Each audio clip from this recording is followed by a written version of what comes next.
زندوں اور مردوں کی غیبت، برائی، آبرو ریزی بے دھڑک کی جاتی ہے۔ کیا کہہ رہا ہے، کیا بک رہا ہے، اس کی اسے پرواہ نہیں ہوتی۔ تم اس قسم کے بے پرواہی سے باتیں کرنے کی حقیقت معلوم کرنا چاہتے ہو تو صحیح مسلم میں سیدنا جندب بن عبداللہ رضی اللہ عنہ کی حدیث دیکھ لو۔ رسول اللہ صلی اللہ علیہ وسلم نے ارشاد فرمایا، کسی آدمی نے کہا اللہ کی قسم فلاں آدمی کی اللہ مغفرت نہیں کرے گا۔ اللہ نے فرمایا، یہ اس بات پر قسم کھانے والا کون ہے؟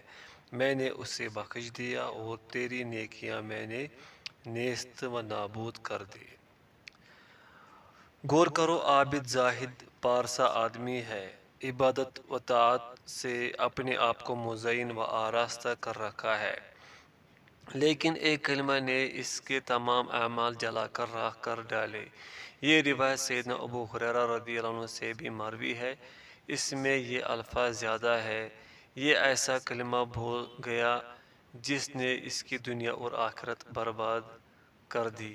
سنن ابی داؤد اور صحیح بخاری اور صحیح مسلم کے اندر سیدنا ابو ہریرہ رضی اللہ عنہ بیان کرتے ہیں کہ رسول اللہ صلی اللہ علیہ وسلم نے ارشاد فرمایا، بندے کے منہ سے کبھی نہایت بے پرواہی سے اللہ کی رضا مندی کا کلمہ نکل جاتا ہے جس سے اللہ تعالیٰ اس کی درجات بلند کر دیتا ہے، اور بندے کے منہ سے کبھی نہایت بے پرواہی سے اللہ کی خفگی کا کلمہ نکل جاتا ہے جس کی وجہ سے وہ جہنم میں جھونک دیا جاتا ہے۔ اور صحیح مسلم کے اندر ہے، بندے کے منہ سے کبھی ایسا کلمہ نکل جاتا ہے جس کی بدی اس پر ظاہر نہیں ہوتی، اور اس کی وجہ سے وہ جہنم کے ایسے گڑھے میں ڈال دیا جاتا ہے جس کی گہرائی مشرق و مغرب کے فاصلے سے بھی زیادہ ہوتی ہے۔ ترمذی میں سیدنا بلال بن حارث مزنی بیان کرتے ہیں کہ رسول اللہ صلی اللہ علیہ وسلم نے فرمایا، تم میں سے کوئی آدمی جب کبھی ایسی بات بول دیتا ہے جو اللہ کی مرضی کی ہو اور اس کو خود اللہ کی اس رضامندی کا گمان تک نہیں ہو کہ اتنی رضامندی حاصل ہوگی، تو اللہ تعالیٰ اس کو اس وجہ سے قیامت تک کے لیے اس کے حق میں اپنی رضامندی لکھ دیتا ہے۔ اور تم میں سے کوئی جب کبھی اللہ کی خفگی و ناراضی کی ایسی بات بول دیتا ہے جس کی اسے خبر نہیں ہوتی کہ وہ کہاں پہنچے گی، اس کے نتیجے میں اللہ تعالیٰ قیامت تک کے لیے اس کے حق میں اپنی خفگی لکھ دیتا ہے۔ سنن ترمذی اور سنن ابن ماجہ۔ سیدنا علقمہ کہا کرتے تھے، بلال بن حارث کی اس حدیث نے مجھے کتنی ہی باتوں سے روک دیا ہے۔ نیز جامع ترمذی کے اندر سیدنا انس رضی اللہ عنہ بیان کرتے ہیں کسی صحابی کا انتقال ہو گیا، کسی نے کہا تمہیں جنت کی بشارت ہے، رسول اللہ صلی اللہ علیہ وسلم نے فرمایا، تمہیں کیا خبر؟ شاید اس نے لا یعنی بات کی ہو یا جس میں سے اسے کچھ کمی نہ پڑتی ہو، اس میں سے اس نے بخل کیا ہو۔ اس حدیث کو امام ترمذی نے حسن کہا ہے، لیکن یہ روایت سندن ضعیف ہے۔ دوسرے الفاظ میں یہ حدیث اس طرح مروی ہے کہ غزوہ احد میں ایک نوجوان شہید ہو گیا۔ اس کی لاش اس حالت میں ملی کہ اس کے پیٹ پر بھوک کی وجہ سے پتھر بندھا ہوا تھا۔ اس کی ماں نے اسے دیکھا اور اس کے منہ سے مٹی پوچھنے لگی اور کہا، بیٹا تمہیں جنت مبارک ہو۔ یہ سن کر رسول اللہ صلی اللہ علیہ وسلم نے فرمایا، تمہیں اس کا حال کیا معلوم؟ شاید اس نے کوئی غیر ضروری بات کی ہو یا جس سے اسے نقصان نہیں تھا اس سے ہاتھ روک دیا ہو۔ مسند ابی یعلا، یہ اس کی سند بھی ضعیف ہے۔ صحیح بخاری اور صحیح مسلم میں سیدنا ابو ہریرہ رضی اللہ عنہ سے ایک مرفوع حدیث مروی ہے، آپ بیان کرتے ہیں جو آدمی اللہ اور آخرت کے دن پر ایمان رکھتا ہے اسے چاہیے کہ اچھی بات کہے یا خاموش رہے۔ مسلم کے روایت کے الفاظ یہ ہیں، جو آدمی اللہ اور آخرت کے دن پر ایمان رکھتا ہے جب کسی بات کی گواہی دے تو بھلی بات کہے یا خاموش رہے۔ بخاری صحیح مسلم۔ امام ترمذی رحمہ اللہ نے صحیح اسناد سے ایک حدیث بیان کی ہے کہ رسول اللہ صلی اللہ علیہ وسلم نے ارشاد فرمایا، کسی آدمی کے اچھے مسلمان ہونے کی ایک صورت یہ ہے کہ لا یعنی باتیں ترک کر دے۔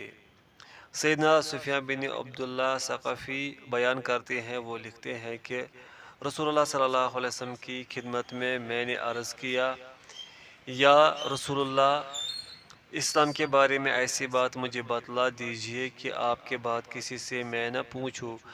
آپ صلی اللہ علیہ وسلم نے فرمایا، کہو میں اللہ پر ایمان لایا، پھر تم اس پر مستقیم رہو۔ میں نے عرض کیا، آپ کو میری نسبت کس چیز کا خوف ہے؟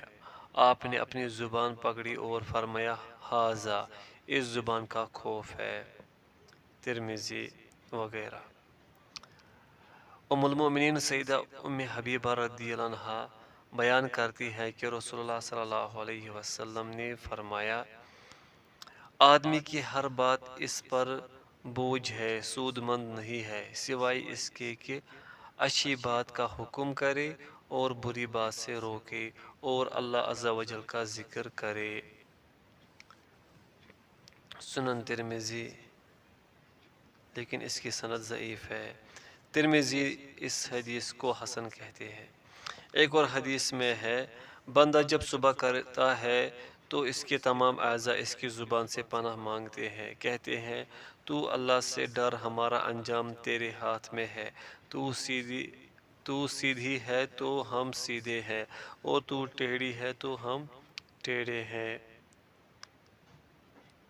سنن ترمذی و مسند احمد۔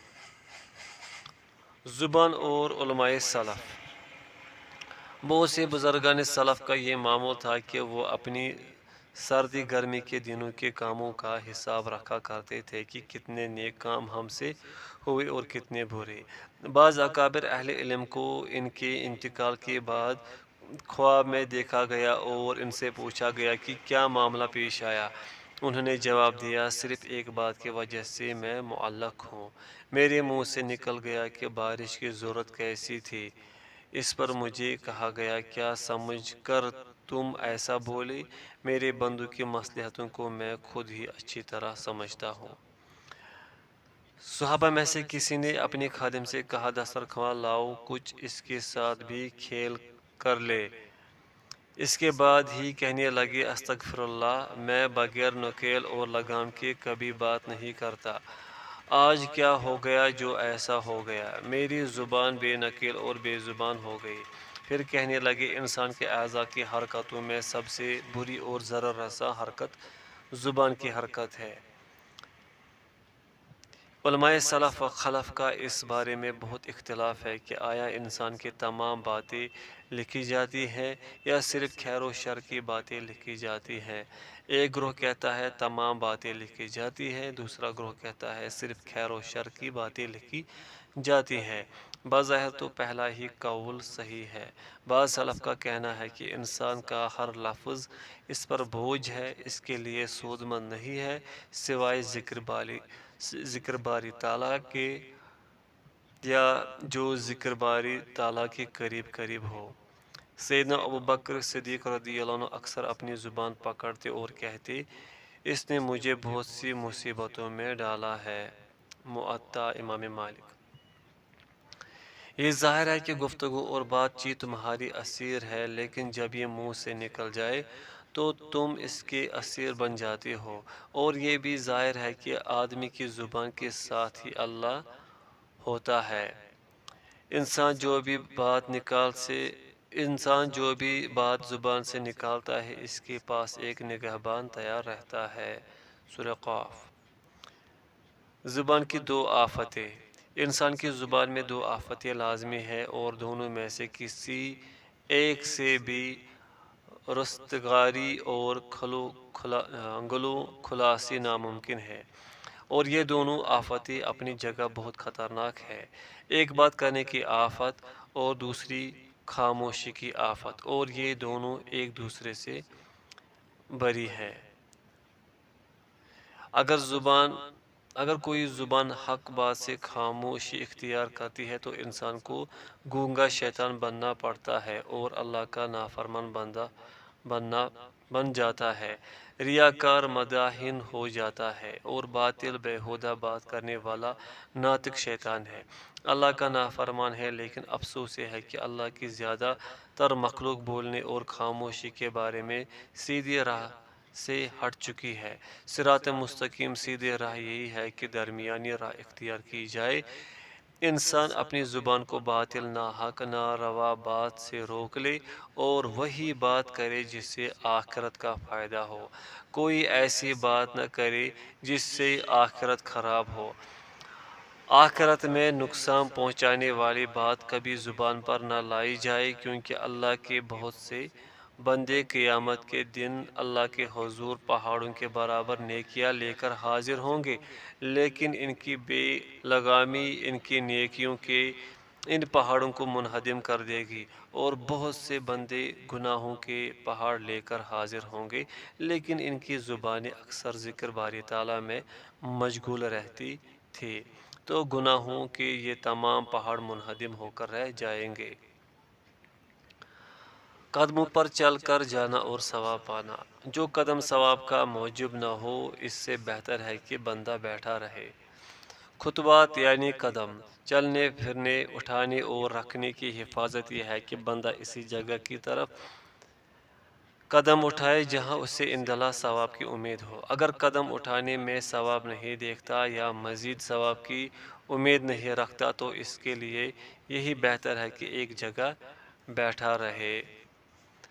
بندے کے لیے یہ بہت ممکن ہے کہ اپنے مباح اور جائز قدم کو بھی تقرب اللہ کا ذریعہ بنا لے، اور اس کی صورت یہ ہے کہ ہر قدم کے لیے جناب باری میں ثواب و تقرب کی نیت کرے۔ اس طرح بندہ کا ہر قدم تقرب الہی کا موجب ہوگا۔ اس طریقے سے اس کی روزمرہ کی عادتیں اور مباح چیزیں بھی اس کے حق میں طاعات و عبادات بن سکتی ہے۔ اگر بندہ اپنی عادتی اور مباح امور میں ثواب و تقرب کی نیت کرے تو اس کے تمام عادتی اور مباح امور ثواب و تقرب کا موجب بن سکتے ہیں۔ چونکہ بندے کی اکثر و بیشتر لغزشیں قدم اور زبان سے تعلق رکھتی ہیں، اس لیے اللہ تعالیٰ ان دونوں کو ایک ہی ساتھ بیان فرماتا ہے۔ رحمان کے سچے بندے وہ ہیں جو زمین پر آہستگی سے چلتے ہیں، اور جب ان سے جاہل بات کرتے ہیں تو وہ سلام کہہ دیتے ہیں، یعنی اعراض کر لیتے ہیں۔ سورہ فرقان۔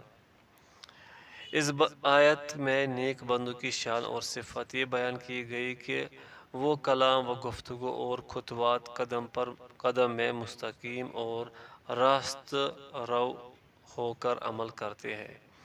آیت میں یہ دونوں چیزیں اسی طرح ایک ساتھ بیان کی گئی ہیں جس طرح لحظات اور خطرات کو اس آیت میں ایک ساتھ پیش کیا گیا ہے۔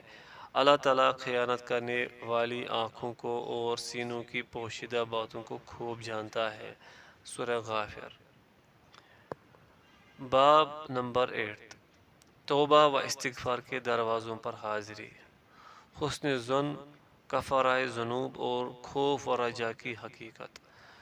زبانی توبہ استغفار کے بھروسہ پر گناہوں کا ارتکاب قطعاً درست نہیں۔ اللہ کا رول اسی بات سے راضی ہوتا ہے جس سے اللہ راضی رہے۔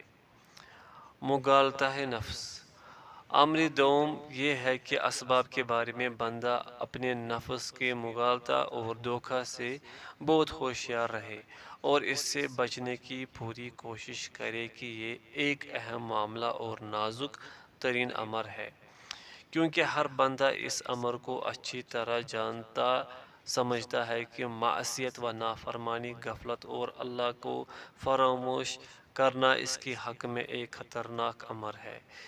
اس کی ہلاکت و تباہی کا موجب اور سبب ہے، جس سے اس کی دنیا اور آخرت دونوں تباہ ہو جاتے ہیں، لیکن پھر بھی بندے کا نفس اسے دھوکہ اور فریب دیتا رہتا ہے، اور یہ دھوکہ اور فریب کبھی اللہ کے عفو و درگزر اور مغفرت و بخشش کی امید پر ہوتا ہے، اور کبھی ذاتی توبہ و استغفار کے بھروسہ پر، اور کبھی ادنا درجے کے مستحبات کے بھروسہ پر، اور کبھی علم و منزلت کی گرہ گرہ دھوکہ پر، کبھی تقدیر کی آڑ لے کر، کبھی اپنے جیسے لوگوں کے اعمال و کردار کو دلیل کی راہ بنا کر، کبھی ان لوگوں کی اقتداء کی بنا پر جو ریاست و عمارت جاہ و منزلت کی فتنہ میں پڑھ کر دنیا کے عوض اپنا دین برباد کر چکے ہیں۔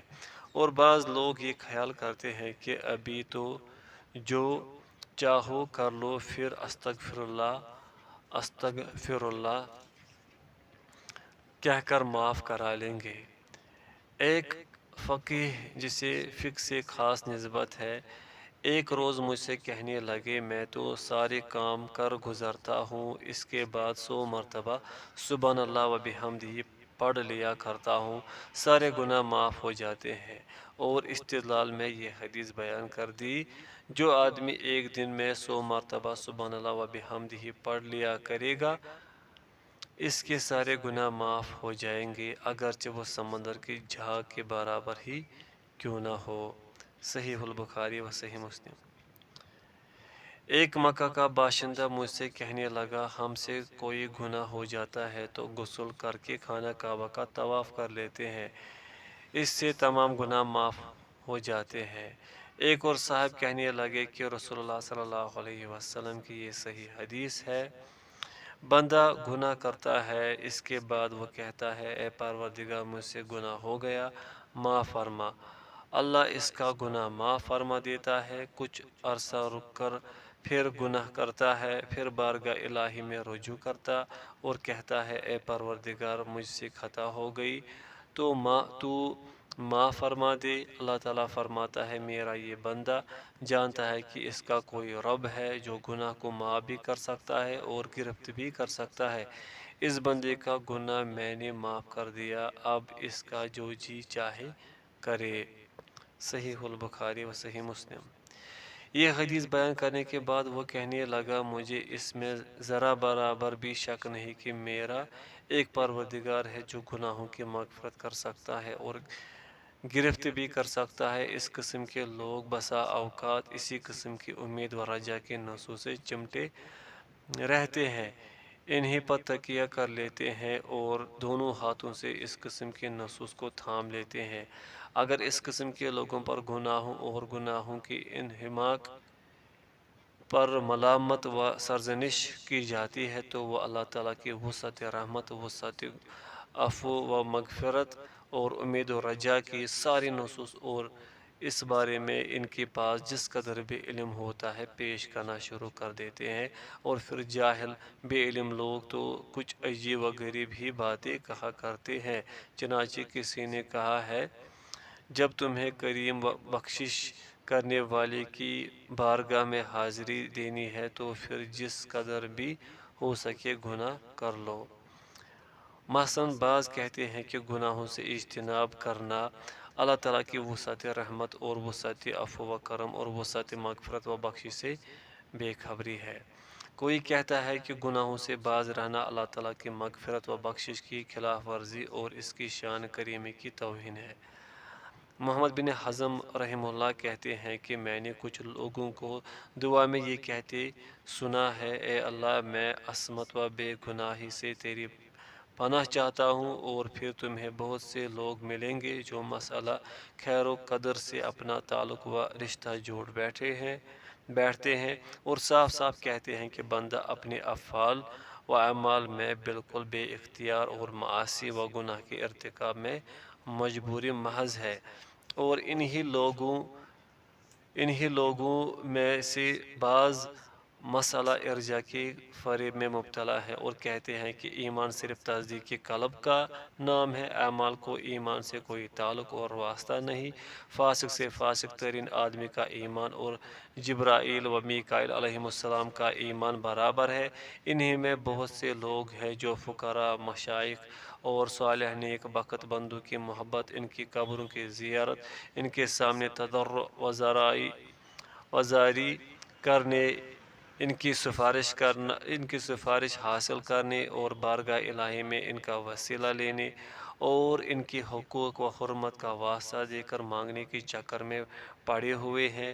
کچھ لوگ اپنی آبا و اجداد، اسلاف و بزرگوں کی عظمت و تقدیس کے فریب میں مبتلا ہے کہ ان کے اسلاف بارگاہ الہی میں بلند و بالا مقام اور عظیم الشان درجہ رکھتے ہیں۔